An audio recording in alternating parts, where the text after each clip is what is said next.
Hello, I'm going to tell you today what a bearing is. And a bearing is an angle that we measure which tells us what direction to move in. Now, there are lots of different directions that we can move in. So, for example, I might want to move in this direction, or I might want to move in this direction, or I might want to move in this direction. So, what is the bearing if I wanted to move in each of these directions? Now, the process is simple. What we do is we locate our starting point. So if I look at the first example, my starting point is in blue. I draw a north, which is a compass north, straight up. And my bearing will be, if I use north as my starting point, the angle that I turn through from north until I get to that direction in a clockwise direction. So the red angle marked there would be the bearing. In the second example, if I start here, again, I'll draw north.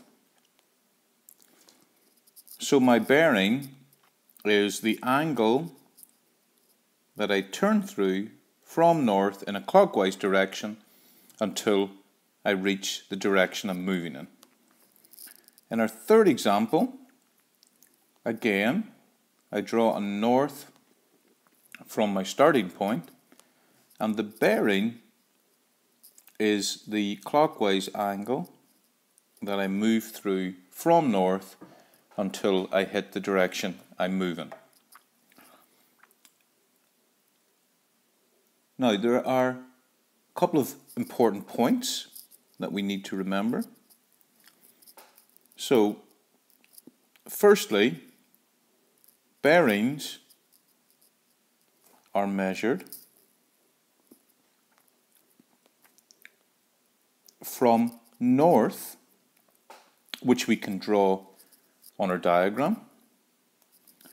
Secondly, bearings are measured in a clockwise direction. And that means the direction that the hands of a clock would move in, as we have illustrated with the red arrows in the diagrams above. Finally, bearings should have 3 numbers.